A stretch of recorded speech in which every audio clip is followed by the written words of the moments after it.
तो चलिए friends, work power energy का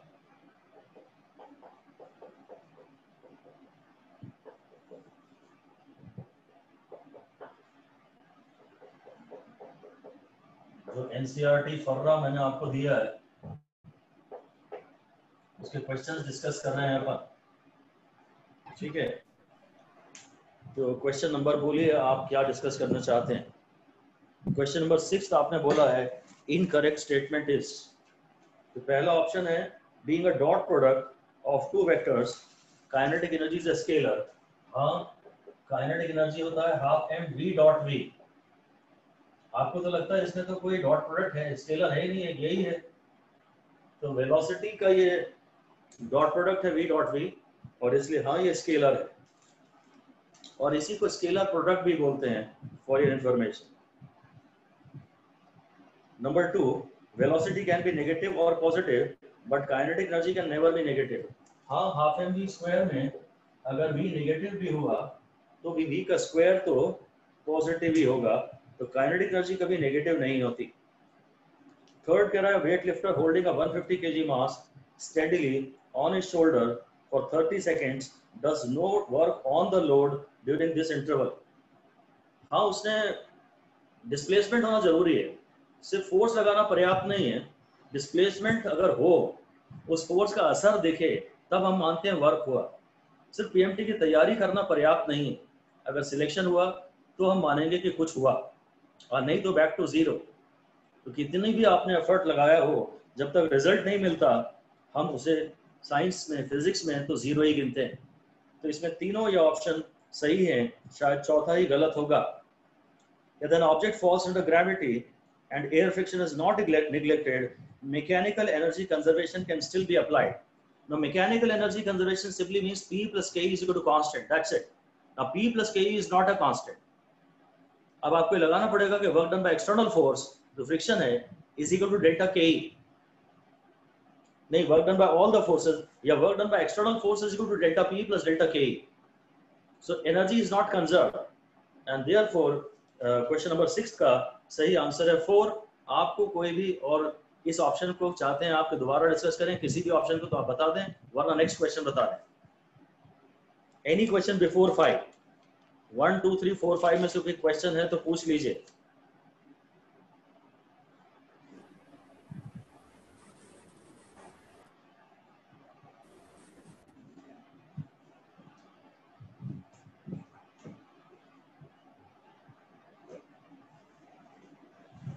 नेक्स्ट 6 से लेकर 10 तक कोई क्वेश्चन?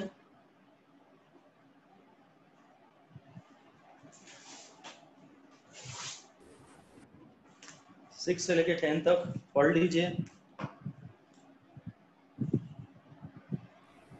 सर 5th क्वेश्चन में सेकंड और थर्ड ऑप्शन दोनों गलत है ना? 6th में? Yes sir. 6th में तो यार अभी तो अपन ने डिस्कस किया 6th को। 5th सेकंड कह रहा है वेलोसिटी कैन बी नेगेटिव और पॉजिटिव। सर 5th क्वेश्चन हैं? 5th क्वेश्चन पांचवा क्वेश्चन ये कह रहा है a cyclist comes to stop in skidding, मतलब cyclist comes to skidding stop in 10 metre. उसने ब्रेक लगाए, 10 मीटर तक उसकी साइकिल स्किड हुई। During this process force on the cycle to the road is 200 newton. ऐसा दिया, which of the following is incorrect. Second कहता है work done by road on the cycle is minus 2000 joule, तो work done होता है force into displacement. So bye the road on the cycle,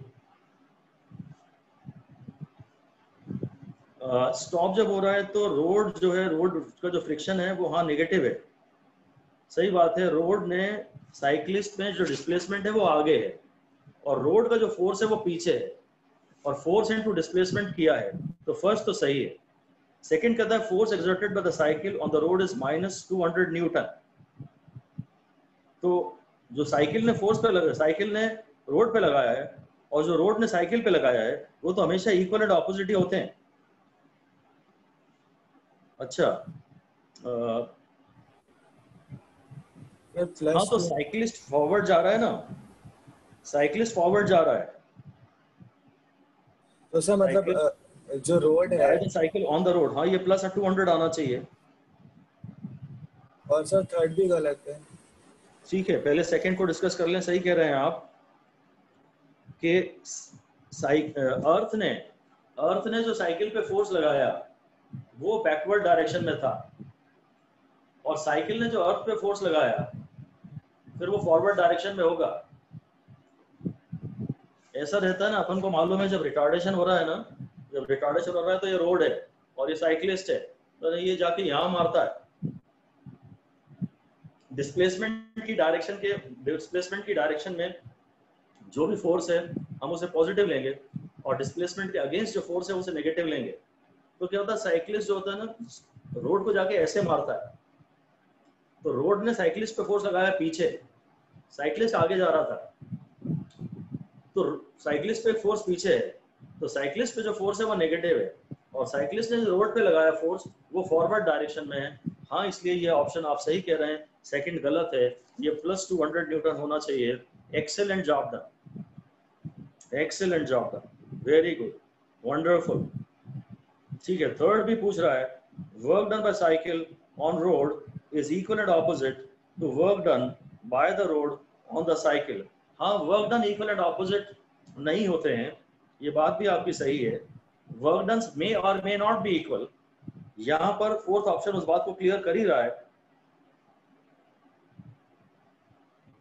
नहीं तो work done equal and opposite नहीं है, क्योंकि रोड में डिस्प्लेसमेंट नहीं हुआ है और इसलिए रोड पे कोई वर्क नहीं हुआ है।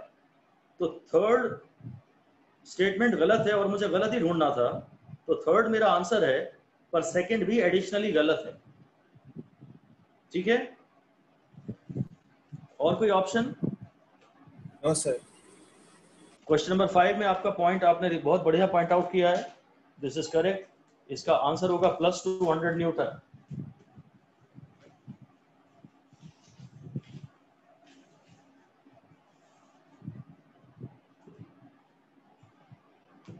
नेक्स्ट क्वेश्चन बोलिए, any question up to 10th question तक कोई भी discussion?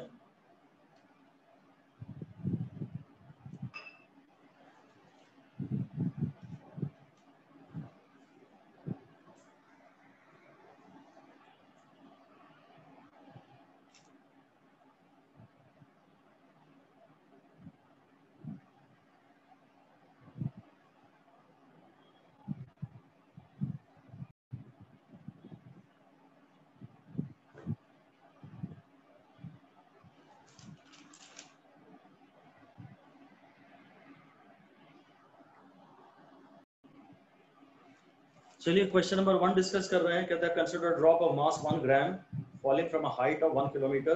It hits the ground with a speed of 50 meter per second. Which of the following is incorrect? पहला कह रहा है work done by gravitational force on the drop is 10 joule.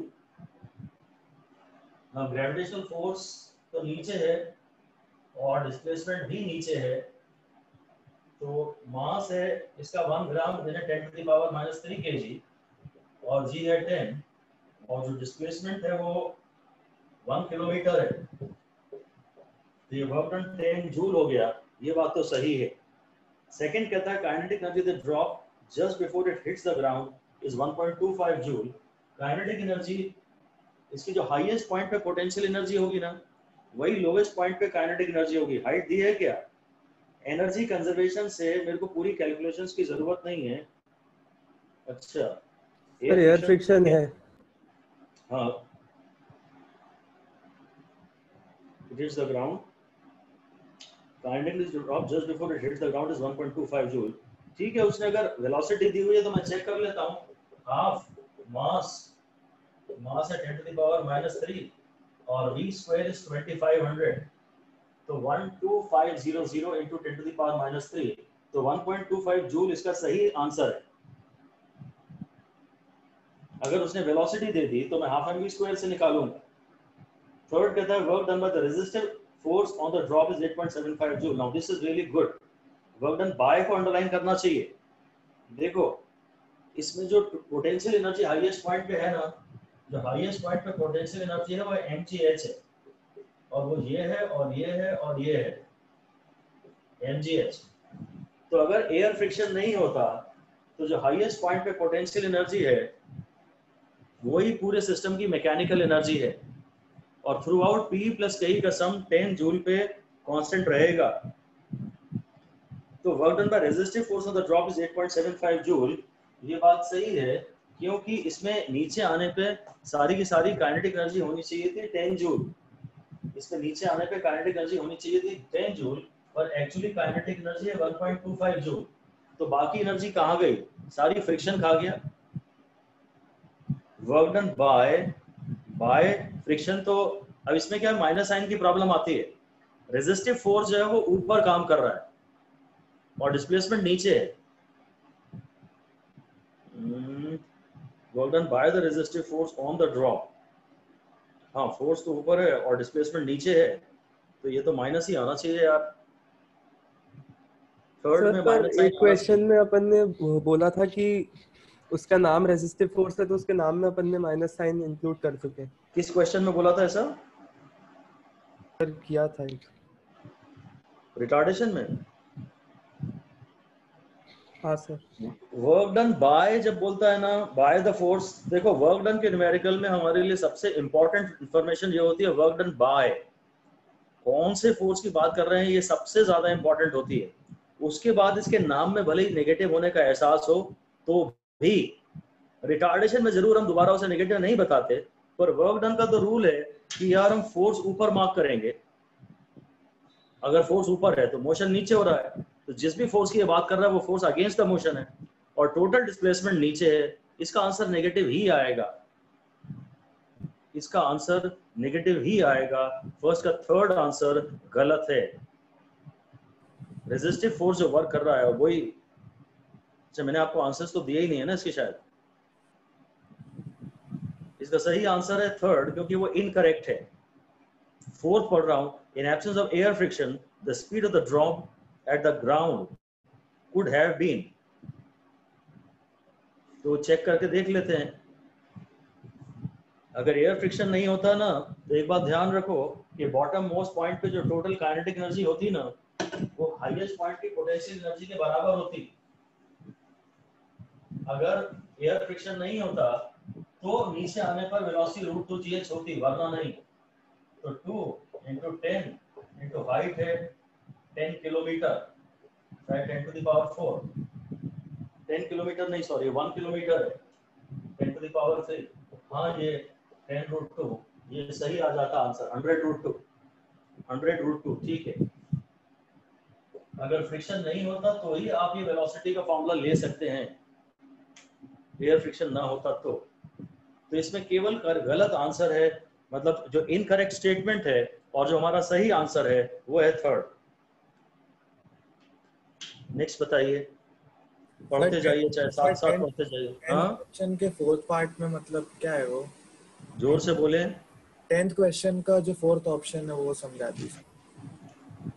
10th question का जो fourth option है, 10th question जो है थोड़ा इंपॉर्टेंट है, स्टार लगा लीजिए, क्योंकि ये वर्क एनर्जी थ्योरम की पूरी समरी आपके सामने दे रहा है ना। वर्क एनर्जी थ्योरम के सारे पॉइंट्स आपके सामने रख रहा है। Regarding which of the following statements is incorrect regarding work energy theorem. तो फर्स्ट कहता है negative of the work done by internal forces is equal to delta P. ये बात तो सही है। सेकंड कहता है एक्सटर्नल फोर्स जो वर्क करता है that is delta P plus delta के। ये सब रिवाइज कराए जा रहे हैं आपको। और थर्ड फोर्थ कहता है work done by all the forces is equal to K final minus K initial. So work done by all the forces is equal to delta K, और डेल्टा के का यही मतलब होता है work done by all the forces. तो third जो है वो तो स्टेटमेंट अपने आप में सही है। और फोर्थ कह रहा है work energy theorem is not an integral form of Newton second law. Actually अभी अपन ने उसकी एनसीईआरटी की लाइन उठाई है। वर्क एनर्जी थ्योरम जो है इसेंशियली न्यूटन सेकंड लॉ से ही तो डिराइव्ड है। Is not an integral form of Newton second law, ये स्टेटमेंट गलत है। ये एनसीईआरटी की थ्योरी की लाइन उठाई है अपन ने, ये बहुत ज्यादा इंपॉर्टेंट नहीं है, पर अगर पेपर को एनसीईआरटी की लाइनें उठानी है तो ऐसे ये थ्योरी के स्टेटमेंट दे सकता है। पहले जो 3 स्टेटमेंट है वो एग्जाम के हिसाब से ज्यादा इंपॉर्टेंट है। जो चौथा स्टेटमेंट है ना, वो एग्जाम ओरिएंटेड ज्यादा नहीं है, पर बेसिकली सेकंड लॉ जो अपन की काइनेमेटिक्स इक्वेशन आती थी वही आती थी, है ना। और सेकंड लॉ से हमने इसे F/m कह दिया था, और फिर m से मल्टीप्लाई कर दूं, ये half M v square minus half m u square is equal to may be minus F into S या plus F into S. So ये कह रहा है कि loss of kinetic energy is equal to F into S. Basically ये कह रहा है work done is F into S, मतलब work done is equal to change in kinetic energy. तो ये सेकंड लॉ की मदद से ही तो डिराइव हो रहा है। This is a statement of work energy theorem and it is being derived by using an equation of kinematics and Newton's second law, and therefore it is wrong to say that work energy theorem is not essentially Newton's second law. ये important कहीं से भी नहीं है, और मुझे आपके सामने एनसीईआरटी की लाइनों को इस्तेमाल कराना था, इसलिए ये चौथा जो स्टेटमेंट है वो गलत है। जिसने एनसीईआरटी को पढ़ा होगा और ऐसी लाइनों को अंडरलाइन करके रखा होगा, आपने देखा कि एनसीईआरटी में से मैंने शायद 50% मैटर ही उठाया है बस, शायद उससे भी कम। तो फिजिक्स की एनसीईआरटी में से 50% से मैटर ज्यादा काम का नहीं है, और उसकी एक्सरसाइजेज भी एग्जाम ओरिएंटेड नहीं है।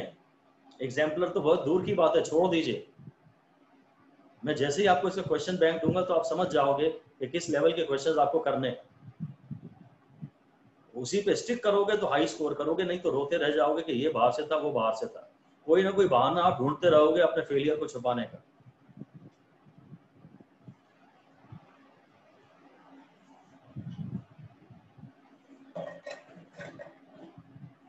एनसीईआरटी की सारी लाइनें इंपॉर्टेंट नहीं हैं, कम से कम फिजिक्स में, बाकी मुझे पता नहीं। Okay, next question. सर। हाँ जी बोलिए। सर 12th वाला एक बार बता दीजिए। जी जरूर बता देंगे। क्वेश्चन नंबर 12 कह रहा है block of mass 1 kg moving on a horizontal surface with a speed of 2 metre per second enters a rough patch ranging from x is equal to 0.1 metre. ये है, ये मान लीजिए x इज इक्वल टू 0 है, तो यहां से इसका रफ पैच शुरू हुआ है, यहां तक तो स्मूथ है, और ये x is equal to 0.1 metre है, और ये x is equal to 2.01 metre है। Force acting on the block in this region is given by, ये फोर्स उसने दिया है, इसकी यूनिट भी शायद एनसीईआरटी में दी होगी, शायद मैंने मिस कर दी। Which of the following is incorrect?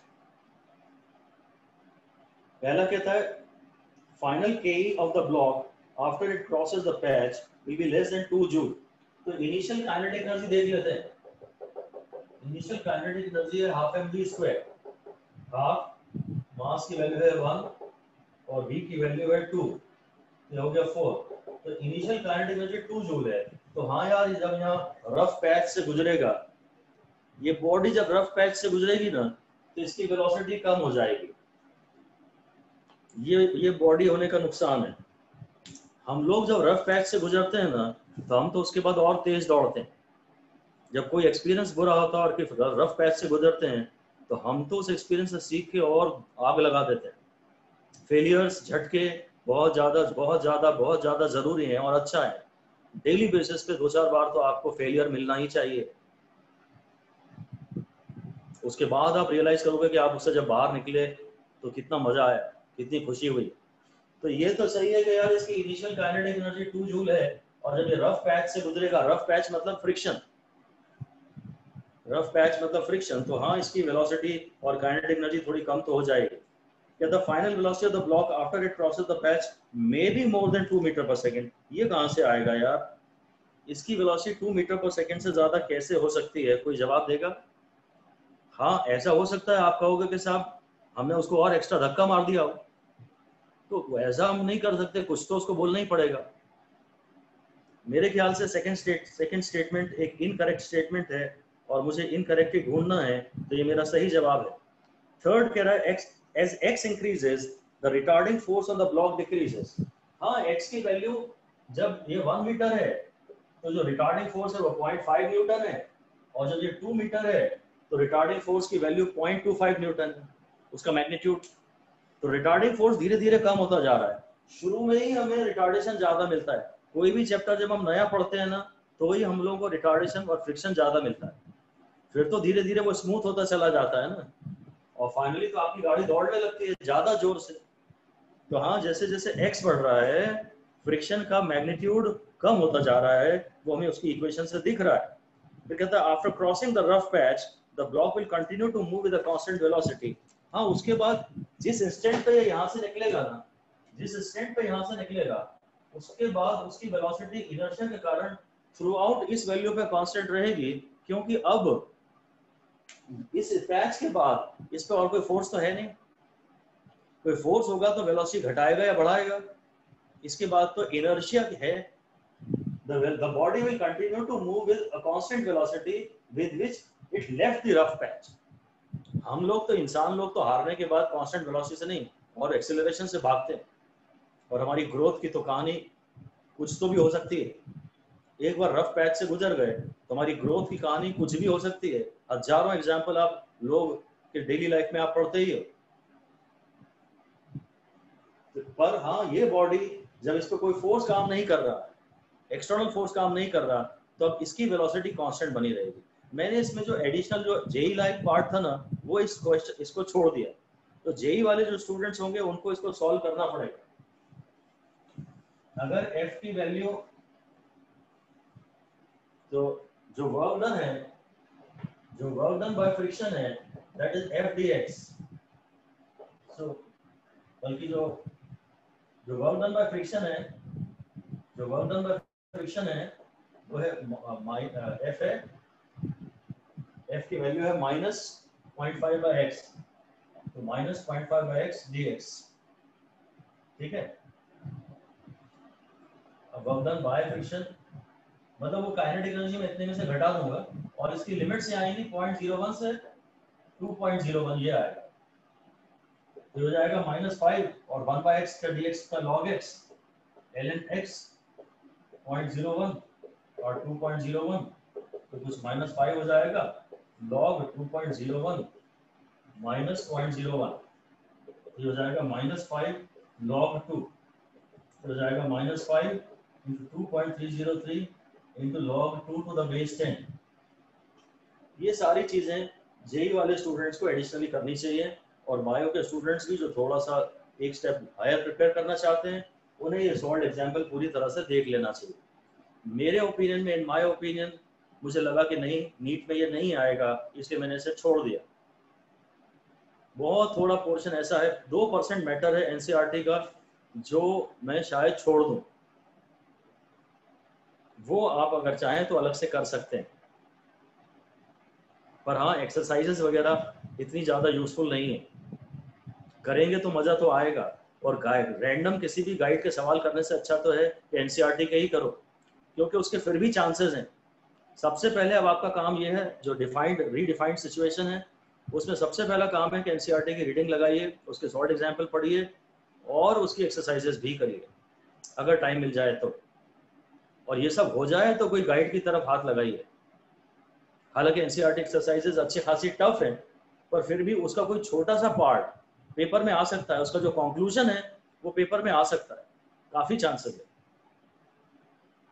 तो इतना सही था, इसको तो हमने बहुत ज्यादा डीप में करा हुआ है जैसे सवाल। तो कोई पार्ट इसमें आपको डिस्कस करना है श्रीअर्था एडिशनली? ठीक, क्लियर हो गया? हो गया क्लियर। ठीक है, वेरी गुड, शाबाश। Yes, anybody please, any other question? Sir imbibe का पूछ सकते हैं अभी? यार 2 मिनट रुक जाओ, थोड़ी देर रुक जाओ, पहले इसको जरा निपटा लिया अपन।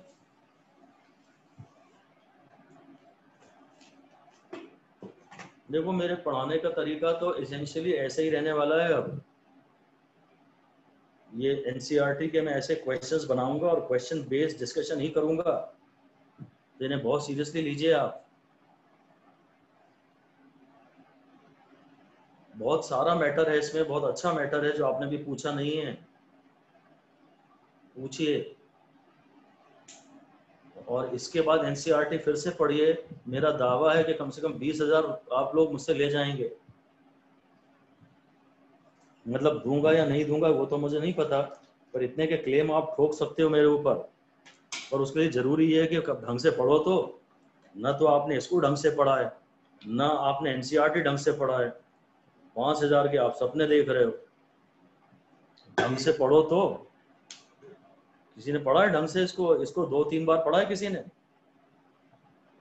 मेरे क्वेश्चंस को 3 बार ढंग से पढ़ा है किसी ने, सारे ऑप्शंस को?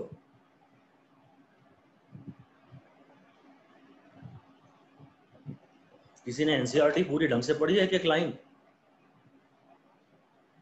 तो अब आपने ना एनसीईआरटी पढ़ी है, ना आपने मेरे नोट्स पढ़े हैं, जबरदस्ती क्या आप सोच रहे हो कि बनिए से पैसे निकाल लो? ऐसा थोड़ी होता है। सर पढ़ी है मैंने। हैं? सर पढ़ी है। चलो ठीक है आरुषि, वेरी गुड, शाबाश। आपने बोला हिम्मत करके इन लोगों के सामने। मैं चाहता था ये लोग सुने। हाँ आपने पढ़ी है और बहुत अच्छे अच्छे डाउट्स मुझे भेजे भी हैं। वो तो मैं थोड़ी बदमाशी कर रहा हूँ कि देखता हूँ कि आप और किस लिमिट तक जाती हैं। अच्छा है, I am happy and I am impressed. करिए बढ़िया, और पढ़िए अच्छे से। क्वेश्चन 8 मुझे किसी ने कहा है समझाने के लिए, मैं आपसे क्वेश्चन नंबर 8 डिस्कस कर रहा हूँ।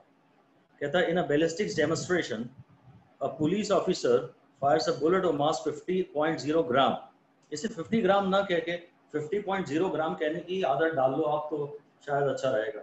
और इसकी स्पीड मीटर पर सेकंड में दी है on soft plywood of thickness 2 centimetre. ये सब हम हो सके तो हमें इनको ना डायग्राम बनाते जाना चाहिए। विजुअल एड डेवलप हो जाता है। और मास 50 ग्राम, ये थिकनेस है 2 सेंटीमीटर, और ये बुलेट का मास है 50 ग्राम, और इसकी वेलोसिटी है 20 मीटर पर सेकेंड। भले ये ना लिखें और ये ना लिखें, तो बुलेट के साइड में ये लिख दें और प्लैंक के सामने ये लिख दें। Bullet emerges with only 10% of kinetic energy. जो भी इसकी काइनेटिक एनर्जी थी इसमें 10% से निकली है, और यहाँ 90% काइनेटिक एनर्जी इसकी डिस्ट्रॉय हो गई। कहता है इनकरेक्ट स्टेटमेंट क्या है? Initial kinetic energy the bullet is 1000 joule. Initial kinetic energy है हाफ mv², मास है 50 × 10⁻³ और वेलोसिटी का स्क्वायर है 400। सो ये हो गया 2, और 100 × 50, 200 × 50 is 10,000 × 10⁻³। 10 जूल इसका सही जवाब है। 1000 फिर से चेक कर लेता हूँ। Half mv², 50 × 10⁻³ 200 × 50 × 10⁻³। तो ये 10 जूल आना चाहिए था इसका आंसर। तो स्टेटमेंट नंबर 1 ही गलत हो गया। सेकंड कहता है final kinetic energy with which the bullet emerges out is decreased bye 900 joule. अब वो फिर ये भी गलत हो जाएगा। अगर ये 1000 जूल थी मान लीजिए, तो 90% मतलब 10% से बाहर निकली, तो अगर वो 1000 जूल थी तो काइनेटिक एनर्जी उसकी 90% कम हो गई, तो डिक्रीज बाय 900 जूल, फिर वो भी सही हो जाता। थर्ड की वजह से सवाल बनाया गया था, वही एनसीईआरटी ने सिखाने की कोशिश भी की है। बहुत प्यारी चीज उसने सिखाई है, अभी बताता हूँ। फर्स्ट और सेकंड में मेरे को डेटा चेंज करना पड़ेगा, 10 जूल और 9 जूल करना पड़ेगा शायद। थर्ड कहता है velocity with which the bullet emerges out is 10% of the initial speed. Kinetic energy तो 10% है, और जो काइनेटिक एनर्जी में चेंज है वो वेलोसिटी में चेंज नहीं है। ये बड़ा बड़ा लिख दीजिए। The change in kinetic energy is not equal to the change in velocity and is not also equal to delta v square. जो काइनेटिक एनर्जी में चेंज है ना, वो डेल्टा v का स्क्वायर भी नहीं है। अभी बताता हूं। और फिर कह रहा है velocity with which bullet emerges out is this much. अब ये अगर 10 है तो इसका 10% है ना 1 जूल से बाहर निकल रही है, तो इसका हाफ mv स्क्वायर 1 जूल है। ऐसे अगर सही कैलकुलेशन करता तो मैं ऐसे करता, वहां से 50 gram, this is equal to 1 joule, so this is 25, so v square is 25 into 10 raised to power 3, v square is 1 by 25 into 1000, so v square is actually 40। हाँ ये स्पीड 6.32 सही होती, एक एक डेसिमल मैंने गलत कर दिया। तो 8 में भी सब बहुत कुछ है सीखने को यार, बहुत ज्यादा है सीखने को।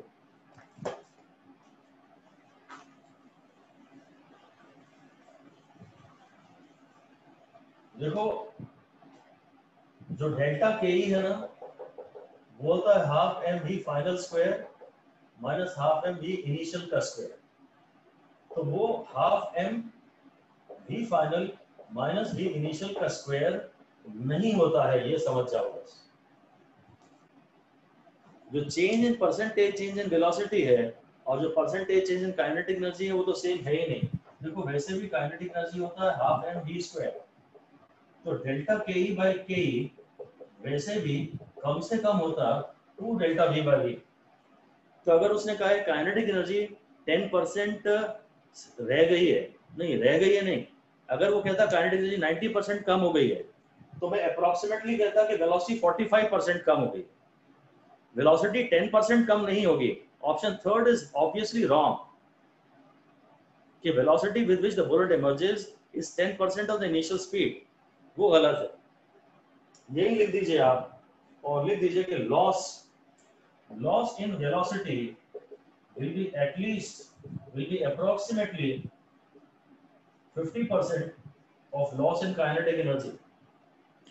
Loss in kinetic energy 90% है, तो loss in velocity approximately 45% है। और ये ध्यान देखिए, ये जो बातें हैं लॉस के लिए वैलिड है, फाइनल वैल्यूज के लिए वैलिड नहीं। ये मत कहना कि फाइनल वेलोसिटी काइनेटिक एनर्जी 10% है तो फाइनल वेलोसिटी 5% है। फाइनल वैल्यूज के लिए रूल्स वैलिड नहीं है, ये डेल्टा वाली चीजों के लिए वैलिड है, लॉस वाली बातों के लिए वैलिड है। Got it? ये एनसीईआरटी भी आपके पास है और ये सारे मैटर भी आपके पास है। लेटर ऑन जब भी आपको जिसमें जो भी डाउट आए वो आप पूछ सकते हैं। मैं ऐसा नहीं कह रहा कि मैं आज वर्क पावर एनर्जी खत्म कर दूंगा और इसके बाद आप दोबारा मुझसे इसके बारे में कभी बात नहीं करना। तो that is, you are always welcome for any kind of discussion essentially pertaining to this sheet and NCERT, and that in my opinion is more than 100% requirement that satisfied meets the 100% requirement for NEET and JEE main। और इसमें बारी बातें हैं ना, इसमें ऐसा कुछ भी नहीं है जो शायद मैं पहले ना पढ़ाता हूँ, पर अब थोड़े डायरेक्टेड एफर्ट्स हो गए। पहले इंडिपेंडेंटली हमारा पूरा खुद का ही मैटर रहता था, अब वो एनसीईआरटी के सिंक में आ गया है पर मैटर कुछ कटा नहीं है। अच्छा था, अच्छे इसमें आंखें खोलने वाले पॉइंट है सामने। जो जहाँ गलतियां होती है ना आपकी, जो हमने सीखी थी, जो हम वार्निंग में लिखवाते थे, वो हमने ऑप्शंस में गलती कर करके डाल दिया है। ज्यादा इफेक्टिव हो गया है प्रेजेंटेशन। और मेरे तो जो क्वेश्चन बैंक बन रहा है, वो क्वेश्चन बैंक में भी मैं सारे क्वेश्चन मोस्टली ऐसे ही डाल पा रहा हूँ। विच of the following is incorrect, तो तुम्हें सारे ऑप्शन पढ़ने की आदत भी तो लगेगी। Anyway this is wonderful, I am enjoying it. हालांकि बहुत हैवी पड़ रहा है मेरे लिए काम, सारे बैचेस को साथ साथ लेके चलना। It is being very tough for me, पर काफी यूजफुल, अच्छा मजेदार मैटर डेवलप हो रहा है अपना। बेहतरीन question bank. Okay, any other question? जी सर, जो क्वेश्चंस टू पॉन्डर है एंड में दो, जोर से बोलिए थोड़ा। सर जो एंड के दो क्वेश्चंस हैं, एंड के दो क्वेश्चन? यस सर, तो उसके अंदर तो दो ऑप्शन या उससे ज्यादा सही लग रहे हैं। यार क्वेश्चन नंबर दे के बात करो ना, और थोड़ा जोर से बोलो यार। सर वो क्वेश्चन 1 और 2 है, मतलब ऐसे एंड में है 25th के बाद। क्वेश्चंस टू पॉन्डर जो हैं? Yes sir. अब उसमें क्या पॉइंट्स टू पॉन्डर एनसीईआरटी देता है, तो मैंने कर दिया क्वेश्चंस टू पॉन्डर। इसमें आपको क्या आपत्ति है? सर सेकंड क्वेश्चन देखे तो उसके अंदर 2 इनकरेक्ट लग रहा है। अच्छा ठीक है, ओके, मैं फर्स्ट भी डिस्कस कर लेता हूँ। पॉइंट्स टू पॉइंटर में से हमने क्वेश्चन, पॉइंट्स टू पॉइंटर में से क्वेश्चन बनते तो हैं ही, तो हमें जो जो काम का लगा उसमें हमने क्वेश्चंस टू पॉइंटर में से बना दिया। ऐसे ही हम एक्सरसाइजेज में से भी बनाएंगे जो जो काम के लगेंगे। अभी नहीं बनाए हैं, बना बना के ग्रेजुअली आपको देते जाएंगे। आप खुद तो अपनी तरफ से एक्सरसाइजेज पूरी सॉल्व कर सकते हैं अगर आपको टाइम मिले तो, किसी गाइड के बजाय। क्वेश्चन 1 कह रहा है which of the following is incorrect.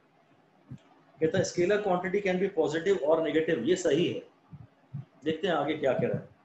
कहता है mass is a positive scalar quantity. पहले स्टेटमेंट में मैं श्योर नहीं था कि पता नहीं ये पॉजिटिव होती है कि नेगेटिव होती है, और सेकंड में इसने खुद ही एक एग्जांपल दे दिया तो आप फर्स्ट अपने आप क्लियर हो गया।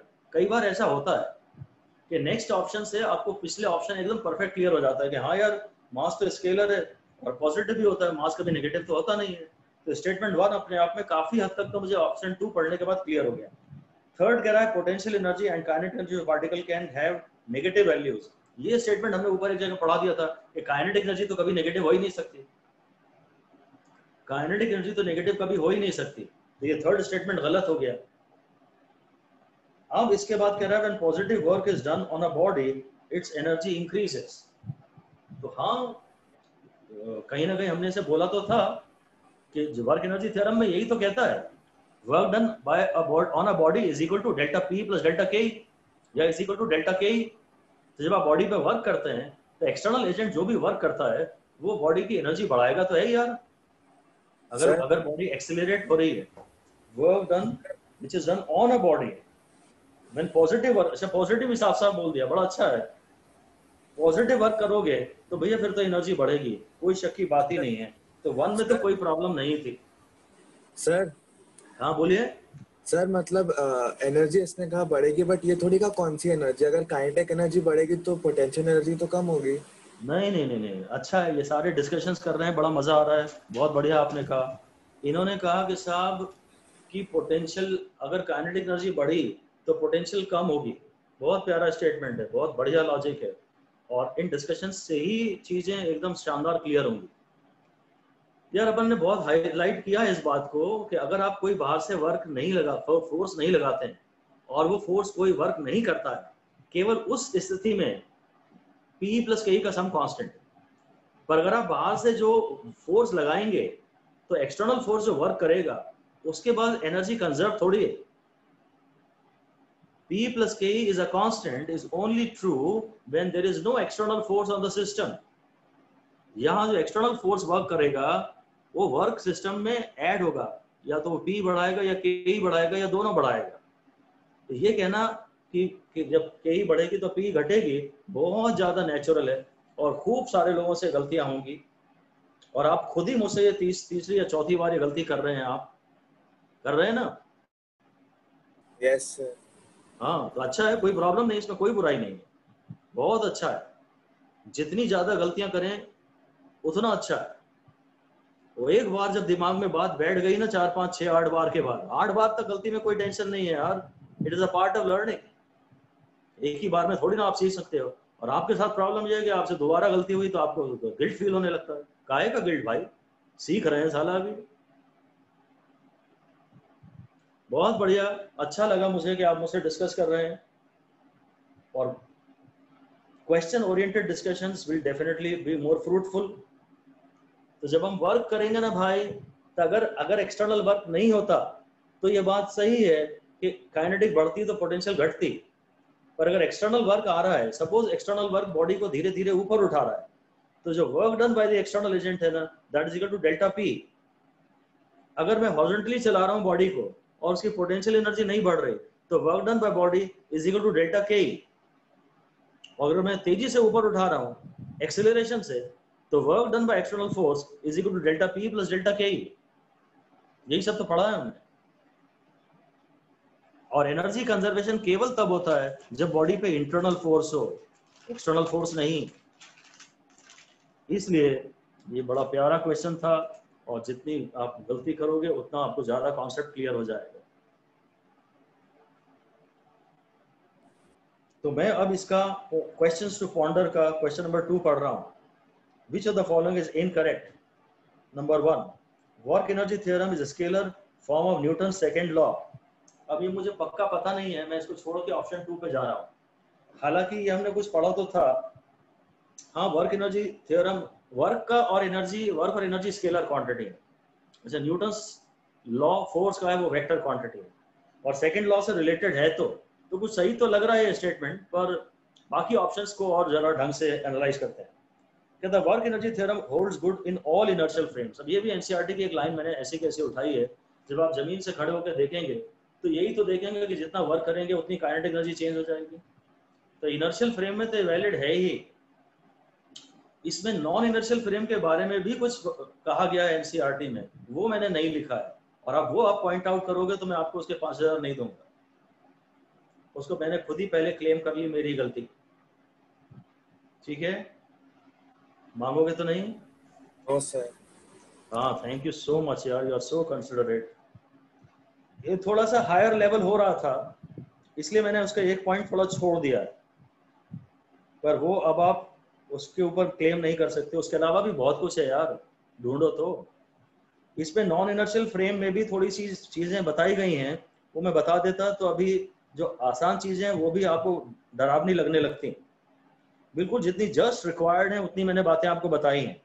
तो इसे आपको रटना पड़ेगा कि यार मैं जमीन पे खड़े होकर देखूंगा तो मेरे को हमेशा दिखेगा तो कि जितना वर्क किया उतना डेल्टा के ही है. It holds good. सेकंड भी शायद सही है, पक्का नहीं है, शायद सही है. थर्ड कहता है point where potential energy is zero. ये बहुत इंपॉर्टेंट पॉइंट है यार, इसको तो आपको अलग से लिखना पड़ेगा. मैंने कुछ लिखवाया तो था शायद, मैंने पिछली क्लास में आपको लिखवाया था कि हाँ बोला तो था कि हाइट्स ग्राउंड से नापते हैं. हाँ सर. ये बहुत इंपॉर्टेंट पॉइंट है. थर्ड पॉइंट, कि point where potential energy is zero is a matter of choice. आप कभी ना कुछ डिस्कशन हम पढ़ेंगे, मैंने शायद ये भी कहा था कि ग्रेविटेशन का चैप्टर जब हम पढ़ेंगे ना तो इन्फिनिटी को जीरो पोटेंशियल एनर्जी का रेफरेंस मान लेते हैं. ये मैटर ऑफ चॉइस है. अभी और बता देता हूं भाई, मैं तो कहूंगा आज से ये मेरा ग्राउंड है या आज से ये मेरा ग्राउंड है. तो जो आपका ग्राउंड है वो आपके लिए जीरो पोटेंशियल एनर्जी है वहां पे. ये आर्बिट्ररी चॉइस है. जीरो पोटेंशियल एनर्जी की जो चॉइस है ना वो आर्बिट्ररी है. ये धीरे धीरे आप अगले और चैप्टर में पढ़ेंगे, but this point is something very very important and very useful. और ये आएगा कहीं ना कहीं. ग्रेविटेशन का चैप्टर आपने 9th में पढ़ा है, शायद आपने पढ़ा हो कि वहां पे इंफिनिटी पे पोटेंशियल एनर्जी को जीरो मानते हैं. पढ़ा है क्या? चलिए मैं चौथा पॉइंट कह रहा हूँ. Work done against friction get stored as frictional potential energy. ये तो कोई टर्म शायद था ही नहीं वहां पे, पता नहीं था कि नहीं था, मुझे याद नहीं. पर हाँ, ये मैंने एक अच्छी चीज बनाई है, फ्रिक्शनल पोटेंशियल एनर्जी. इसने एक वर्ड यूज किया था बड़ा प्यारा सा, कि potential energy is defined only for conservative forces. एक लाइन लिख लो, बड़ी प्यारी लाइन है, 5 स्टार दे दीजिए. शायद ये लाइन भी मैंने कहीं यूज की हो. Potential energy is defined only for conservative forces and friction is a non conservative force. बहुत प्यारी बुक है यार, एनसीईआरटी बहुत अच्छी बुक है. कभी पता ही नहीं था कि इतनी अच्छी बुक भी हो सकती है. बहुत सारे प्यारे पॉइंट्स हैं और वो एग्जाम में ऐसे कैसे उठ के आएंगे. वो तो अच्छा है कि अभी भी पूरे न्यूमेरिकल आते हैं. थ्योरी आती हो तो हालत खराब हो जाए पेपर में. फिजिक्स में एनसीईआरटी में बहुत डीप थ्योरी दी है और बहुत अच्छी थ्योरी दी है.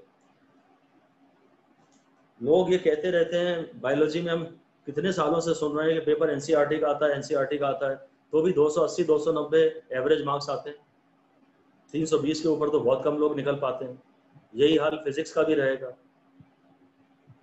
अगर सबको पता हो कि सिर्फ एनसीईआरटी से आता है और सब सिर्फ एनसीईआरटी पढ़ें तो भी नंबरों में विशेष चेंज नहीं आएगा मार्क्स में बच्चों के.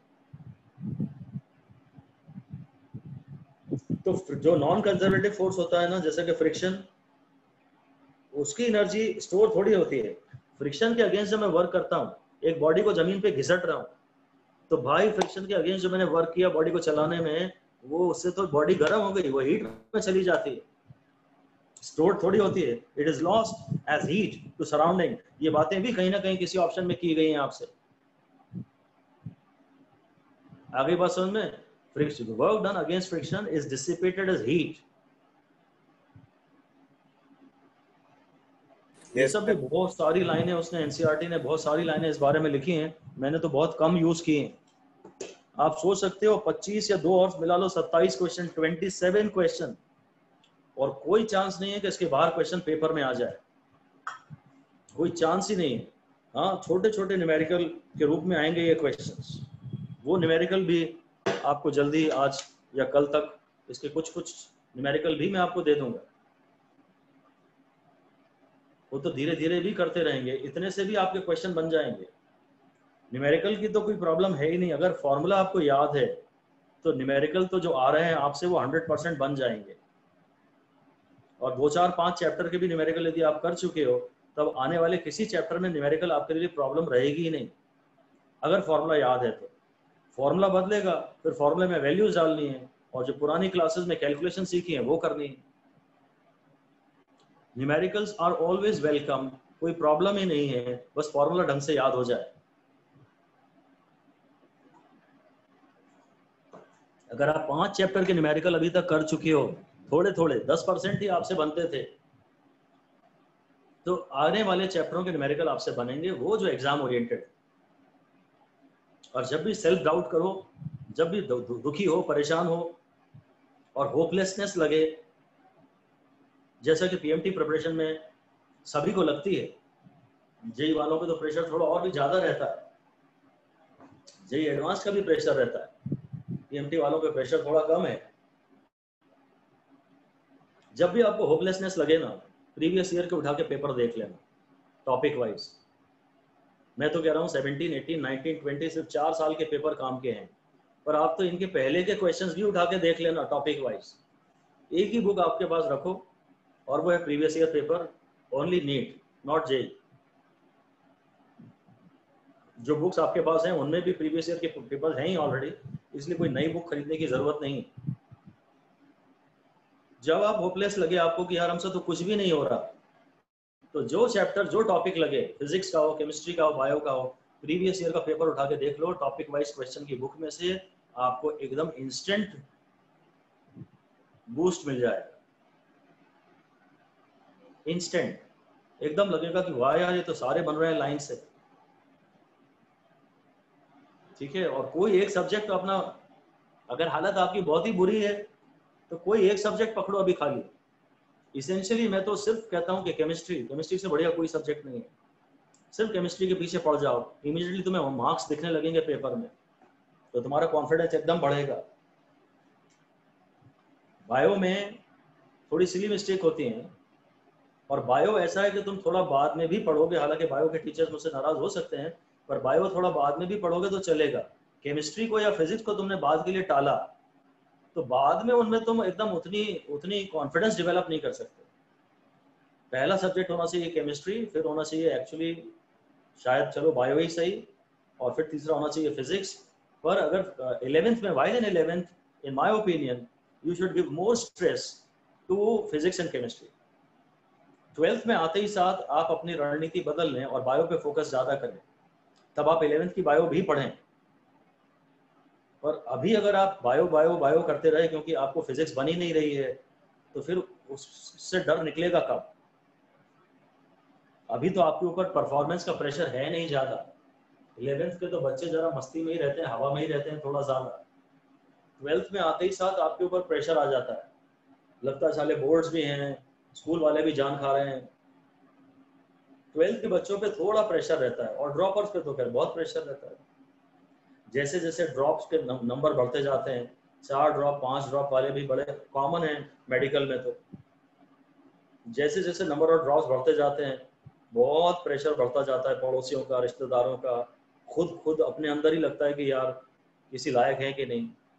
तो अभी तो 11th में तो आप बहुत अच्छी पोजीशन में हो, जैसे ही आप अपने आप को सेल्फ डाउट करते हो ना, जरूर एकदम से इमीडिएटली प्रीवियस ईयर का क्वेश्चन उठा लो, आपका कॉन्फिडेंस बढ़ेगा ही बढ़ेगा, एकदम गारंटेड। और मैं कोई टीचर आपको 1000 बार ज्ञान दे दे, पर्सनली फोन पे बात कर ले, घर आ जाए आपको समझाने, उससे भी आप उतने मोटिवेट नहीं होंगे जितने कि आप तब होंगे जब आपसे प्रीवियस ईयर के पेपर के क्वेश्चन बन जाएंगे।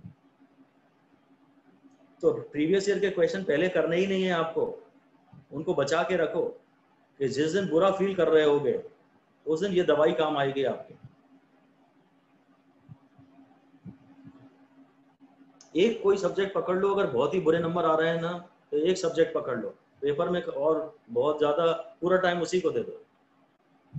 अगर तुम ज्यादा टाइम दोगे केमिस्ट्री को पेपर में भी तो केमिस्ट्री में नंबर आ ही जाएंगे। अभी एक स्टूडेंट है, मैंने आपको बताया शायद कि उसके फिजिक्स में 165 मार्क्स आ रहे हैं नीट 2020 में, पर वो ड्रॉप ले रहा है, ओवरऑल स्कोर उतना अच्छा नहीं है। उसका ये कारण नहीं है कि उसकी सारे सब्जेक्ट बेकार थे, उसने फिजिक्स पहले अटेम्प्ट किया और फिजिक्स को 1.5 घंटा दे दिया। तो जिस सब्जेक्ट को ज्यादा टाइम दोगे उसमें मार्क्स आएंगे ही आएंगे आपको। ऐसा नहीं कि उसको बायो पुअर थी या हमारे यहाँ बायो खराब रहती है या केमिस्ट्री खराब रहती है, उसने टाइम फिजिक्स को दिया तो फिजिक्स में मार्क्स आएंगे ही आएंगे। तो अभी आप इमीडिएटली अगर आप अपना कॉन्फिडेंस चाहते हो ना नेक्स्ट वीक के लिए, जो बहुत ही उदास है, जो बहुत परेशान है, जिनको लग रहा है कुछ हो ही नहीं रहा, मेरे हिसाब से तो वो सिर्फ केमिस्ट्री पकड़ लें या सिर्फ बायो पकड़ लें। बायो थोड़ा वास्ट ज्यादा हो जाएगा, 2 सब्जेक्ट हैं। केमिस्ट्री पकड़ लें, एक सब्जेक्ट पकड़ लें और थोड़े थोड़े बाकी सब्जेक्ट 2-4 घंटे बाकी सब्जेक्ट पढ़ लें, तो 200-250 तो क्रॉस कर ही जाओगे मेरे ख्याल से। और ज्यादा से ज्यादा हम लोगों के टच में रहें, बात करते रहें हमसे कि सर बहुत बुरा लग रहा है, जो भी है किसी ना किसी टीचर के आप कांटेक्ट में रहें जिससे भी आप ज़्यादा फ्रैंक हैं, जिससे भी आपकी ट्यूनिंग है, जो आपको लग रहा है कि हाँ ये मेरी बात समझता है, आप उसके टच में रहें और तो इम्प्रूवमेंट जरूर आएगा। अगर आप हार चुके हैं हिम्मत और आप में इम्प्रूवमेंट नहीं आ रहा तो ट्राई अस। एक हफ्ते के लिए तो आप हमारी बात सुन ही सकते हैं, एक हफ्ते के लिए आप और सब्जेक्ट पढ़िए ही मत, सिर्फ केमिस्ट्री पे फोकस करिए या सिर्फ बायो पे फोकस करिए। खाली फिजिक्स पे फोकस करने में तो दिक्कत हो जाएगी, उसमें एकदम से स्कोर दिखेगा नहीं आपको। अगर स्कोर ही आपका मेजर है और स्कोर ही आपके पेरेंट्स का मेजर है तो स्कोर लाने का इमीडिएट फॉर्मूला तो ये है कि अभी 1 या 1.5 सब्जेक्ट पे फोकस कर लो, एक सब्जेक्ट पूरा और दूसरा सब्जेक्ट थोड़ा सिलेक्टिव होके, स्कोर आएगा, स्कोर की कोई चिंता नहीं है, कहीं नहीं जाएगा।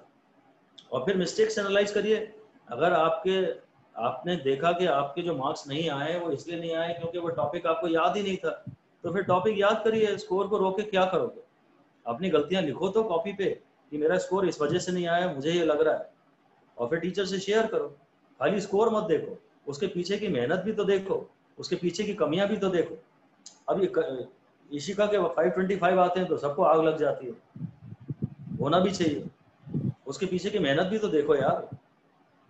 तुम उसके लिए ये नहीं ब्लेम कर सकते कि हमारे मार्क्स इसलिए नहीं आए क्योंकि आपने पेपर खराब दिया था। हमने कोई इशिका को पेपर आउट तो कराया नहीं था। आप अपनी गलतियों की लिस्ट बनाएं कि आपकी कमी कहाँ रह गई और मस्त रहें, कोई फर्क नहीं पड़ता। बहुत रैंक्स चेंज होती हैं बाद में, बहुत ज़्यादा रैंक्स चेंज होती हैं, बहुत ज़्यादा रैंक्स चेंज होती हैं। जो क्लास में लगातार फर्स्ट आ रहा होता है जरूरी नहीं है कि फाइनल एग्जाम में भी वही फर्स्ट आएगा। ठीक है, तो ये हो गया पॉइंट्स टू पॉन्डर में से क्वेश्चन जो मैंने बनाए थे वो हो गए। अब आगे बताइए, बहुत सारा मैटर है अभी तो इन क्वेश्चंस में, आपने लगता है पढ़ा नहीं है अच्छे से।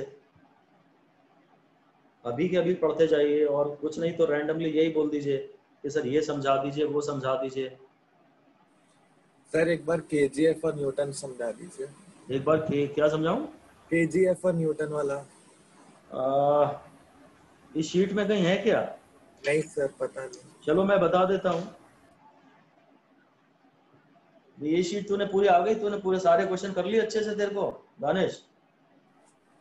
सर मतलब हाँ देख लिया और बन भी रहे हैं। नहीं बेटा, वो पूरी बहुत सिंसियरली लेके बैठनी पड़ेगी आपको। यस सर, देख। मैं केजीएफ और न्यूटन बता रहा हूँ, जब तक आप आगे का कोई क्वेश्चन ढूंढ के रखें। ये केजीएफ और न्यूटन हाँ काफी ज्यादा इंपॉर्टेंट है, 5 स्टार दे दीजिए, एग्जाम ओरिएंटेड भी है। बेसिकली फोर्स जो है ना उसकी एसआई यूनिट, फोर्स की एसआई यूनिट ये है, मतलब एक्चुअली तो इसको बोलते हैं एब्सोल्यूट यूनिट और ग्रेविटेशनल यूनिट। में नामों को क्यों पढ़ा रहा हूँ आपको। फोर्स की एक यूनिट है न्यूटन और एक यूनिट है डाइन, ये एसआई यूनिट है और ये सीजीएस यूनिट है। और आप जानते हैं कि 1 newton is equal to 10 to the power 5 dyne. मैंने तुम्हें वाली शीट भेजी थी क्या, अभी कन्वर्जन्स वाली शीट भेजी थी क्या? Yes sir. हाँ ठीक है, मैंने आंसर उनके भी दिए नहीं है, कोई मेरे को करके भेजेगा कि सर ये आंसर्स हैं, तो मैं उनको सही आंसर चेक करके बताऊंगा कि आपने कौन सा गलत किया। मैं क्वेश्चन बैंक के आंसर देने के मूड में नहीं हूँ, पता नहीं क्या तरीका अपनाऊं, क्योंकि वो तो पढ़े रहते हैं ना।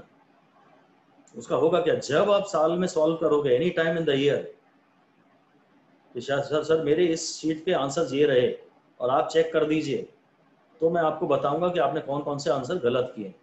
आंसर देने के भी मैं मूड में इस साल हूँ नहीं, शायद दे भी दूं बाद में, क्योंकि करो तो कुछ तो करो, सॉल्व तो करो शीट को, नहीं तो वो तो रद्दी इकट्ठी होती जा रही है, पड़ी हुई है एक कोने में। मैं आंसर दूंगा ही नहीं इस साल। ग्रेविटेशनल यूनिट में ये आता है 1 kgf and 1 gram force. kgf को kg वेट भी बोलते हैं और ग्राम फोर्स को ग्राम वेट भी बोलते हैं। These are based on the formula W is equal to mg। और इसके लिए मैंने कहा था कि 1 kgf is the weight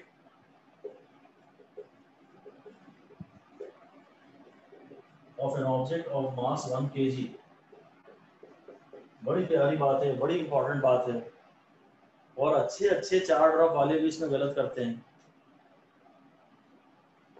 ठीक है, तो 1 kgf इसका मतलब क्या हुआ, वेट हुआ, ये mg हुआ, जिसमें मैं m को ले लूंगा 1 kg, ये इतना हुआ, तो 1 kgf इस g की वैल्यू होती है 9.8, तो 1 kgf इज 9.8 न्यूटन।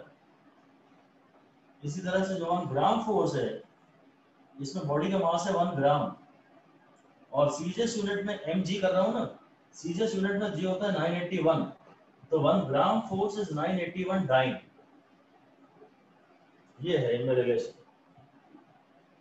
kgf का मतलब weight of an object of mass 1 kg, weight होता है mg, मास को लिया मैंने 1, और m के यूनिट में जो g की वैल्यू होती है वो डाल दी, तो 1 kgf is equal to 9.8 Newton.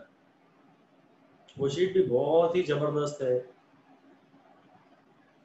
आप सेंटीमीटर स्क्वायर और 1 अपॉन सेंटीमीटर में गलती करते ही रहोगे। बड़ी प्यारी शीट है, पूरी सिस्टमेटिकली आपको सॉल्व करके उसकी कॉपी बनानी चाहिए और उसकी कॉपी मेरे को भेजनी चाहिए। आपको अपनी अपनी सॉल्यूशंस बना के मुझे भेजनी ही चाहिए कि सर ये मेरी इसकी सॉल्यूशन है, एक बार नजर मार लो। आप अपने आप सॉल्व करके मत रखो, उसको सॉल्व किया, कोई भी क्वेश्चन हो, मेरी शीट का जरूरी नहीं है, कोई भी क्वेश्चन हो फिजिक्स का, सॉल्व करो और उसे फोटो भेज दो। हो सकता है मैं उसका जवाब ना दूं, तो एक दिन बाद फिर से क्वेश्चन मार्क भेज दो उस पर कि सर इस पे कोई तो कमेंट दे दीजिए।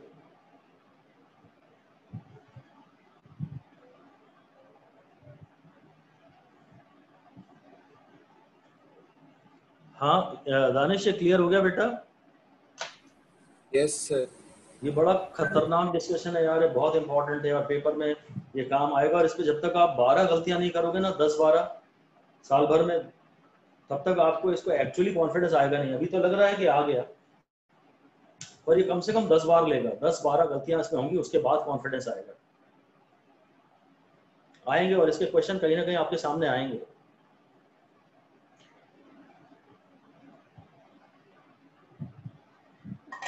और पेपर भी आजकल ऐसी छोटी चीजों में घुस गया है, बड़े बड़े सवाल उसने छोड़ दिए। देखो रिजल्ट आज आने वाला है और स्कोर करने वाले तो भयंकर स्कोर कर भी लेंगे। 720 वाले भी 3-4 तो निकल ही आएंगे हिंदुस्तान में।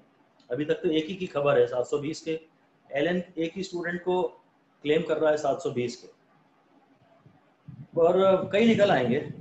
तो स्कोर करने वाले तो कर ही लेते हैं, पर बहुत सारे स्टूडेंट्स, हमारे स्टूडेंट्स हम देख रहे हैं कि स्कोर नहीं कर पा रहे हैं इस पेपर में। जब इतनी छोटी चीजों पे पेपर आएगा ना, तो बहुत सारे लोग उड़ जाएंगे। तो पेपर में बहुत सारे ऐसे लोग हैं जो स्कोर नहीं भी कर पा रहे हैं। कहीं ना कहीं से स्कोर करने वाले निकल ही आएंगे, पर जो ट्रेडिशनल स्कोर करने वाले थे ना, जिनका स्कोर आ ही जाता था, ऐसे बहुत सारे शॉकर्स भी इस साल आपके सामने भी आएंगे कहीं ना कहीं, अगर आप जानते हो कि नहीं स्टूडेंट्स को, आपके सीनियर से, आपके मोहल्ले वाले, तो आप देखोगे कि अरे यार क्या था ये आदमी, क्या करता था और इसका रिजल्ट क्या आ गया। इजी पेपर आने से इक्वेशन बदल तो जाती है भाई, इजी पेपर आने से इक्वेशन बहुत बदल जाती है, बहुत बदल जाती है। और आएगा 21 में तो आएगा ही आएगा, 22 में भी इजी पेपर ही आएगा। 22 की मैं अभी कोई गारंटी ले नहीं रहा, 21 का पेपर ले लूं फिर मैं 22 की लिखित गारंटी दे सकता हूं आपको स्टैम्प पेपर। अभी तो तुम कहोगे 5000 आपने उस पर लिखे थे तो आप दोगे नहीं, तो खा जाओगे, बनिए हो। अब स्टैम्प पेपर पे लिखवा लेना मेरे से, तब तो देना पड़ेगा ना मुझे। चलिए कोई नेक्स्ट क्वेश्चन बोलिए। सर आपको व्हाट्सएप पे क्वेश्चन भेजा है। व्हाट्सएप पे भेजा है? हाँ सर। लगता है रिजल्ट आ गया क्या इसका? एक आध स्टूडेंट को मिस्ड कॉल पड़ा है। दानिश रिजल्ट आया क्या यार? सर देखता हूँ, एक सेकंड। पूछ जरा।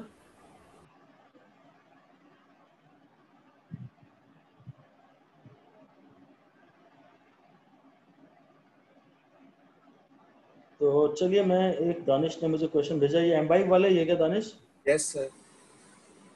तो चलिए हम ये क्वेश्चन डिस्कस कर रहे हैं, और आप कभी भी कर सकते हैं क्लास में, थोड़ा पहले भेज दें ताकि मैं सॉल्व करके रखूं, ताकि मेरी बेइज्जती ना हो आपके सामने। ये वाला तो मुझसे बन रहा है इसलिए मैं कर रहा हूँ। अच्छा केजीएफ वाली बात कर रहा है, ठीक है ठीक है। एक क्वेश्चन इसने भेजा है कि आपने अपने पेपर का है क्या ये कल का? Yes sir. सर वो क्वेश्चन नंबर क्या एक बार बता दीजिए। क्वेश्चन नंबर 30 है, 30। Okay sir.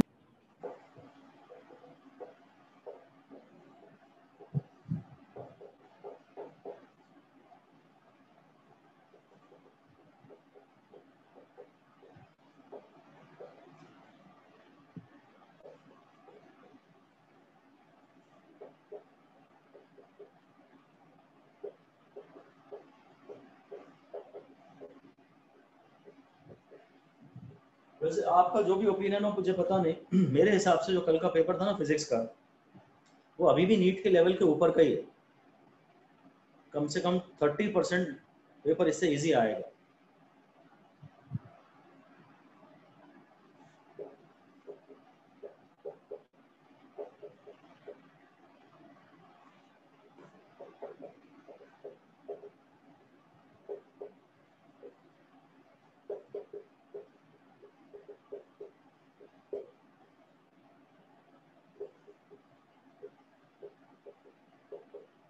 एक क्विंटल में तो 1000 किलो होते हैं ना? सर 100 होते हैं। अच्छा 100 होते हैं, हाँ सॉरी। हाँ मेरा वजन 1 क्विंटल है, 1 टन थोड़ी है।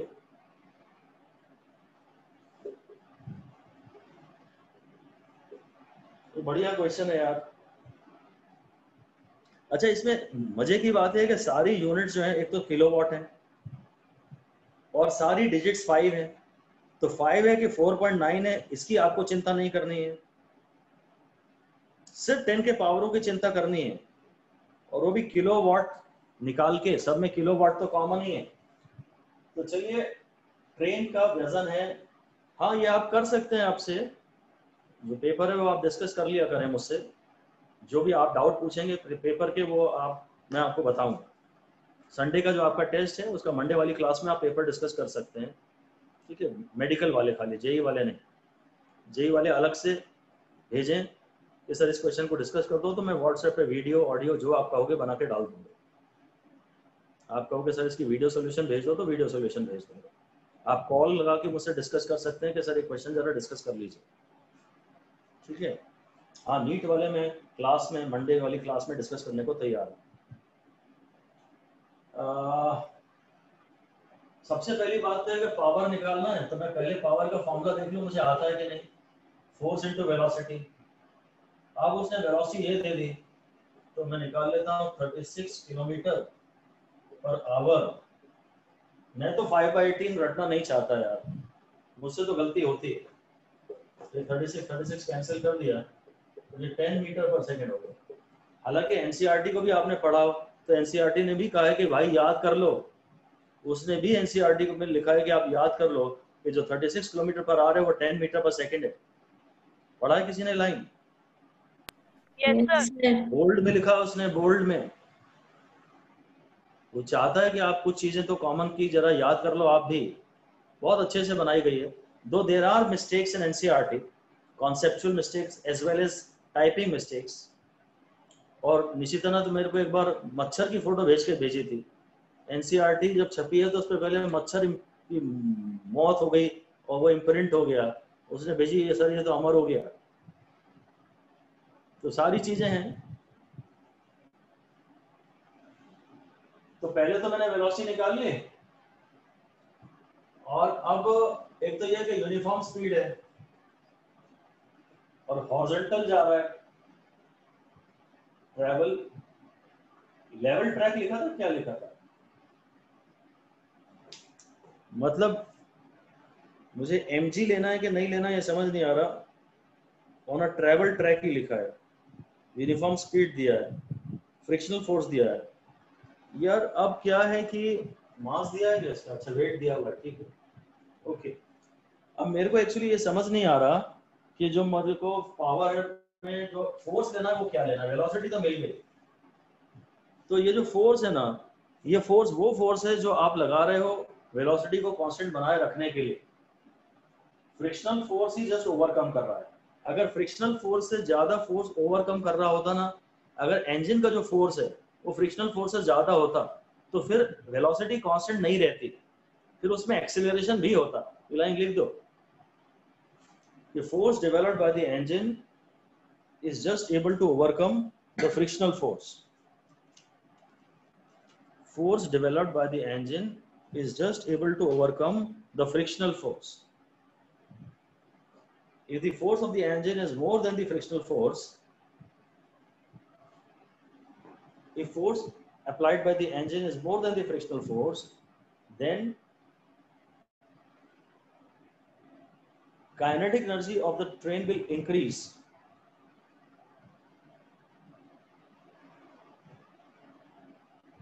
And it will not move with uniform speed. और ये यूनिफॉर्म स्पीड से नहीं चलेगा। तो अभी तो बस फोर्स ही मुझे निकालना है। फ्रिक्शनल फोर्स को देख रहा हूं मैं कितना है। टोटल जो फोर्स है ना, उसने बोला 0.5 kgf पर क्विंटल,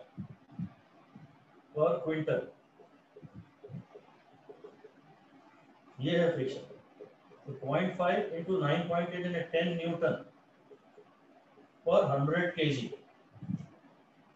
तो अब मैं देखता हूं कि इसमें कितने, अच्छा ऑलरेडी न्यूटन में दिया हुआ है उसने। जो वेट है ना, अब इसने थोड़ी चालाकी से दे दिया है यार। अब जो ये जो वेट है ना, ये इसका मुझे इक्विवेलेंट केजी निकालना पड़ेगा पहले। इसीलिए ये सवाल नीट के लेवल से थोड़ा ऊपर का सवाल हो गया। बड़ा प्यारा सवाल है, और इसी ऐसे ही कुछ सवाल करके ही धीरे धीरे ये सीख पाओगे आप। बड़ा ध्यान से देखो, जो mg है ना, जो इंजन का mg है ना, वो 10 का पावर 7 न्यूटन है। तो जो m इंटू 10 है वो 10 का 7 न्यूटन है। तो जिसका m है वो 10 का 6 kg है, और जो 10 का 6 kg है ना, वो 10 का 4 इंटू 100 kg है। तो वो 10 टू पावर 4 क्विंटल ये है। तो जो फ्रिक्शन है ना, वो है 0.5 kgf। 1 kgf is 10 Newton per 100 kg, so 10 to the power 4, so that will be 5 into 10 to the power 4. I think the force of friction is this much, और जो पावर है वो है फोर्स इंटू वेलोसिटी। तो force है 5 into 10 to the power 4 और velocity है 10 metre पर सेकेंड। तो ये 500 into 1000 न्यूटन आ गया या वॉट आ गया, और ये हो गया किलोवाट। तो आंसर होना चाहिए 500 किलोवाट। ये आंसर होना चाहिए, और ये कहीं से भी आसान क्वेश्चन नहीं है। और पेपर हॉल में तो ये खुद तो गलत हो गई होगा, कि इसका साला अगले को भी ले डूबेगा ये। इसमें आपको इतना दिमाग खजिया जाएगा ना कि आप अगले क्वेश्चन को भी गुस्से में अटेम्प्ट करो। जो शॉर्ट टेम्पर्ड लोग हैं उनमें मैच्योरिटी, उनको फिजिक्स पढ़ाने का यही मतलब है कि उनमें धीरे धीरे मैच्योरिटी डेवलप हो जाए। जैसे हमारा दानिश है, इसने थोड़ा थोड़ा शांभव को भी गुस्सा करना सिखा दिया है। जल्दी अगर आप इरिटेट हो गए ना तो ये सवाल आपका कभी सही हो ही नहीं सकता। कोई है ऐसा जिसके सवाल सही हुआ? एनीबडी? बोले, नाम बोले जोर से। जिन लोगों ने हैं क्या? सर मेरा ठीक गया था। स्वराज गुप्ता? हाँ सर। गजब यार, वेरी गुड, शाबाश। हाँ हाँ, तू थोड़ा कूल टाइप दिखता है ना, तू care free type, happy go lucky type है, मस्त रहता है, टेंशन लेता ही नहीं है। तू तो पढ़ाई की एकदम ही टेंशन नहीं लेता, बिल्कुल ही। ऐसे लोगों का ये सही जा सकता है पेपर में। ये टेम्परामेंट पेपर के दरमियान के लिए अच्छा टेम्परामेंट। मैंने कुछ गलत एनालिसिस किया क्या तेरा? सर थोड़ा स्वराज? बहुत तो है, मतलब ऐसा भी नहीं है कि मैं बिल्कुल ही ध्यान नहीं देता, थोड़ा बहुत तो सर लगता ही है, गुस्सा भी हाँ आता है। ठीक है, थोड़ा बहुत ठीक है, बहुत थोड़ा देता है तो मान ली बात, जितना देता है पर वो सफिशिएंट नहीं है। हाँ, पेपर के लिए दैट टेम्परामेंट इज गुड। मैं कहीं भी सरकास्टिक नहीं था, मैं कभी भी सरकास्टिक कमेंट नहीं दूंगा। हाँ, कभी मस्ती के लिए ऐसा कुछ बोल रहा हूँ तो एक अलग बात है। स्वराज का जो टेम्परामेंट है ना, एकदम ही बिल्कुल बिल्कुल बिंदास, एकदम केयर फ्री एंड अनबॉदर्ड, वो अच्छा है। हो सकता है मैं गलत कह रहा हूँ, पर वो अच्छा है सिर्फ एग्जाम हॉल के लिए। ठीक है ना? Yes sir. दो लोगों को टेंशन बिल्कुल नहीं होती, या तो बहुत ओवर प्रिपरेशन हो और या बिल्कुल ही जीरो प्रिपरेशन। तो जीरो प्रिपरेशन वालों को भी टेंशन नहीं होती। और मैं कहना नहीं चाहूंगा कि स्वराज गुप्ता को मैं किस श्रेणी में रखता हूं, मैं कोई कमेंट नहीं कर रहा। आप इसमें अपना एनालिसिस खुद करें, पर ये पेपर में सिर्फ उन लोगों से होगा जो तनाव में न रहते। बहुत हाइपर होने की जरूरत नहीं है, थोड़ा रिलैक्स रहिए और ढूंढिए और अपने थोड़ी मेहनत तो एक्चुअली करिए। अगर बहुत कम नंबर आ रहे हैं तो उसका सिर्फ कारण ये नहीं है कि आप बहुत ज्यादा प्रेशर में हो, फिर तो कहीं ना कहीं प्रिपरेशन में भी बहुत कमी है ही आपकी। अगर 250 के बिलो आप स्कोर कर रहे हो तो फिर कहीं ना कहीं आप बहुत ज्यादा प्रिपरेशन में आपकी कमी है। हाँ, आई अंडरस्टैंड कि आपके पास सेल्फ स्टडी का टाइम नहीं मिल रहा है, फिर स्कूल का भी आपके ऊपर बहुत प्रेशर है और कोचिंग में भी कोई टीचर कुछ पढ़ा रहा है, कोई कुछ पढ़ा रहा है, स्कूल वाले कुछ पढ़ा रहे हैं। 11th में मैनेज करने में प्रॉब्लम तो होती है, पर फिर भी स्कोर 250 तक तो आना ही चाहिए। और नहीं आ रहा तो परेशान ना हो, आ जाएगा। डिस्कस करते रहिए बस। आपको इनिशिएटिव लेके हमसे बात करनी पड़ेगी। हम अपनी तरफ से इनिशिएटिव नहीं लेना चाहते, क्योंकि हमने इनिशिएटिव लिया तो हमें लगेगा कि कहीं बच्चे पे हम एक्स्ट्रा प्रेशर तो ना डाल दें। हम प्रेशर भी नहीं डालना चाहते बच्चे पे। सर और अगर आप चाहते हो कि कोई हमसे बात करे तो आप थोड़ा सा इनिशिएटिव लीजिए, फिर हम आपसे और ज्यादा बात करेंगे। ठीक है? सर तो हाँ, पूछिए। बस एक बार फोर्स ऑफ फ्रिक्शन वाला पार्ट एक और बार बता दीजिए। यार उसने ये कहा है कि जो फ्रिक्शनल फोर्स है ना वो इतना है पर क्विंटल। यार फ्रिक्शन कैसे जनरेट होता है? फ्रिक्शन का फॉर्मूला होता है म्यू एम जी। हाँ इसने फ्रिक्शन देने का अंदाज थोड़ा बदल दिया। आप कोई भी क्वेश्चन डिस्कस करिए और ये क्वेश्चन, मैं वही क्वेश्चंस क्लास में करूंगा जो आप मुझसे पूछोगे। मैं अपनी तरफ से अब क्वेश्चंस दूंगा ही नहीं, क्योंकि मुझे उनकी अब जरूरत बची ही नहीं ज्यादा। जो क्वेश्चन आप कहोगे वो मैं एट लेंथ आधे घंटे तक डिस्कस करूंगा, पर आप क्वेश्चन दीजिए और बोलिए सर ये डिस्कस कर लीजिए। मैं तो फिजिक्स में जो मेरी थियोरी है ना, वो तो बहुत शॉर्ट में निपटा दूंगा। फॉर्मूले दे दिए और थोड़ा थोड़ा ये शीट बना के दे दी, एनसीईआरटी कवर कर ली, फिर जो क्वेश्चन आप दोगे वो मैं डिस्कस करूंगा। हाँ, वो टेस्ट के हो सकते हैं, ये वाला टेस्ट या कोई भी प्रीवियस टेस्ट। पुराने टेस्ट भी अभी आपके खुल जाते होंगे ना, मैंने वो पुराने टेस्ट खोल के देखे कभी किसी ने? Yes sir. वो सारे सारे खुल जाएंगे आपके पुराने टेस्ट। जब तक आप एम्बाइब में एनरोल्ड हो, जब तक हम आपकी आईडी चेंज नहीं कर रहे हैं, तब तक आपके प्रीवियस सारे टेस्ट आपके खुल जाएंगे। बस वो टॉपिक नोट करके रख लो आप, हेडिंग उसकी, they will be always accessible to you. Sir हाँ सर, लेकिन इससे पहले जो टेस्ट हुआ था ना, उसका नहीं दिखा रहा है फीडबैक। एक आध पेपर में मैंने सेव करने में गलती कर दी होगी शायद। आप मुझे बता देना, मैं नहीं खुल रहा अगर, तो मैं उसको फिर से चेंज कर दूंगा। अवेलेबल करा दूंगा शायद, मैं भी सीख ही रहा हूँ सॉफ्टवेयर, मुझे भी ज़्यादा आता तो है नहीं, तो कभी कभी सेव करने में गलती हो जाती है।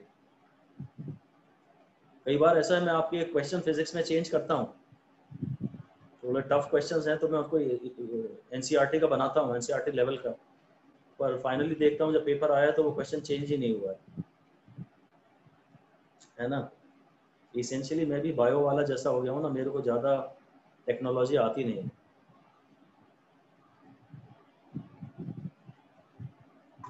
हाँ मैं इंजीनियर, 31 साल पहले मैं इंजीनियर था। तो ये मैं आपको फिर से बता रहा हूँ, फ्रिक्शनल फोर्स का फॉर्मूला होता है म्यू एम जी। तो मास हैवी बॉडी ज़्यादा फ्रिक्शन जनरेट करती है ना, तो उसने म्यू एम जी देने के बजाय कोई नए अंदाज में दे दिया कि बॉडी का जितना भी वजन है ना, तो उसके हिसाब से वो इतना फोर्स फ्रिक्शन जनरेट कर रही है। जो फ्रिक्शनल फोर्स है that is this much KGF पर क्विंटल। आप इसे अभी ये पढ़ लीजिए, 0.5 केजीएफ की जगह पढ़ लीजिए 5 न्यूटन पर क्विंटल। अब देखते हैं बॉडी का मास में कितने क्विंटल है। तो जो बॉडी है उसका एमजी दे दिया उसने डायरेक्टली, उसमें देखोगे कितने क्विंटल है। या तो मेरे को फोर्स ऑफ फ्रिक्शन देने के लिए वो बोल देता कि उसका म्यू कितना है और एमजी कितना है, तो मैं कैलकुलेट कर लेता फोर्स ऑफ फ्रिक्शन कितना है। अब उसने नया ही अंदाज दे दिया, ऐसे ही पेपर में बस वो करता है, इतना ही नयापन डालता है। जैसे principle of conservation of energy या law of conservation of energy में मैंने प्रिंसिपल वर्ड यूज नहीं किया, मैंने law of conservation of energy word use किया। और इस पे किसी ने मुझको ऑब्जेक्ट किया भी कि सर ये आपने प्रिंसिपल वर्ड यूज नहीं किया, लाइए मेरे 5,000 रुपये तुरंत दे दीजिए, टाला मटोली मत कीजिए।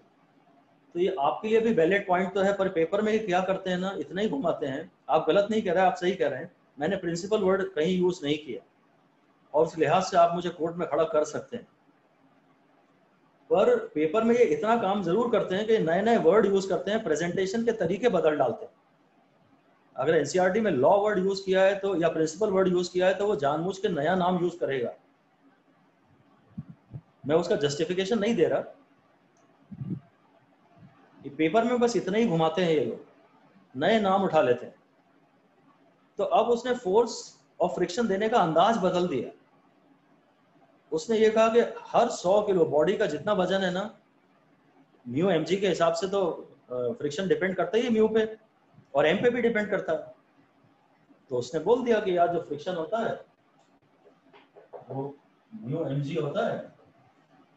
उसने शायद म्यू इंटू जी की वैल्यू कैलकुलेट कर ली, ये आ रहा होगा म्यू इंटू जी आ रहा होगा 0.5, ये आ रहा होगा 0.5 by 100 इंटू एम, ऐसा आ रहा होगा म्यू और जी डालने के बाद। तो इसने बोल दिया कि साहब जो फ्रिक्शन है वो 0.5 by 100 into number of quintals है, क्योंकि एक क्विंटल में 100 केजी आते हैं, ऐसा कुछ बता दिया।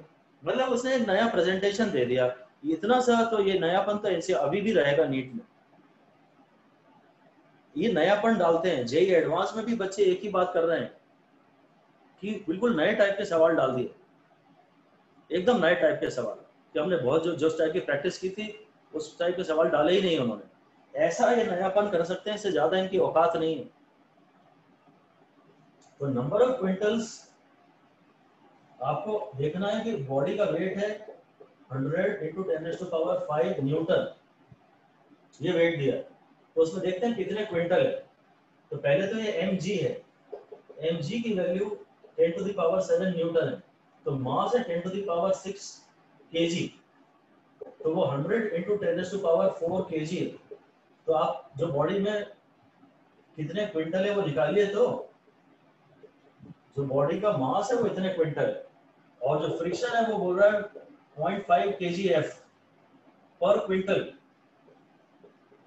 ये तो 0.5 kgf, 1 kgf यानी 10 न्यूटन पर क्विंटल, और जो मास है वो 10⁴ क्विंटल है।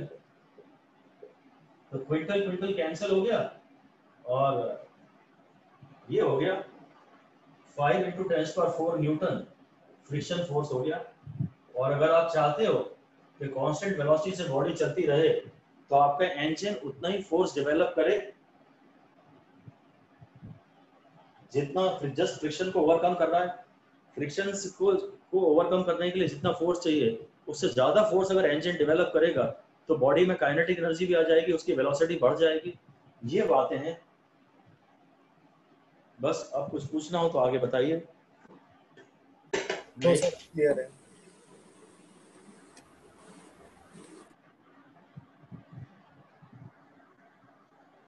Two vectors A and B are inclined to each other at an angle theta. Which of the following is the unit vector perpendicular to both A and B? और options पढ़िए। First है vector A cross vector B upon vector A dot vector B। Second है A cap cross B cap upon sine theta. Third option है A cross B upon AB sine theta.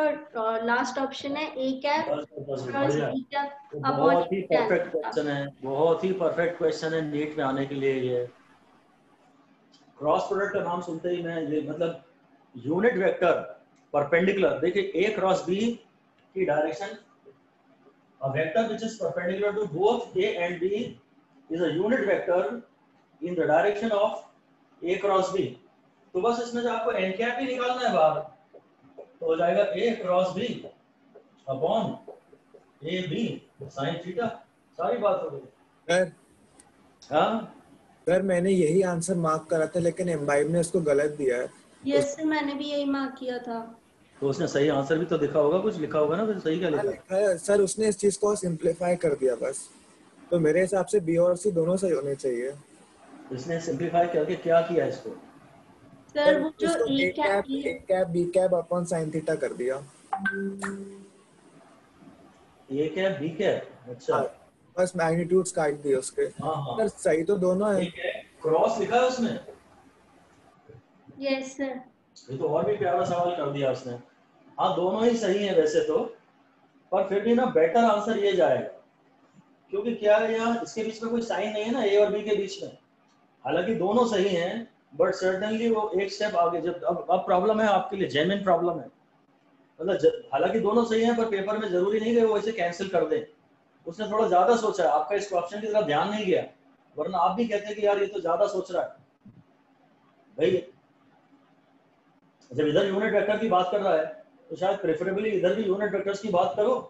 Now this is a beautiful rearrangement, lovely rearrangement, and I think certainly both of them are correct, but this is better and they want best option क्योंकि उसमें इसमें उसने एक step थोड़ा ज्यादा कर दिया है और ये गलत नहीं है।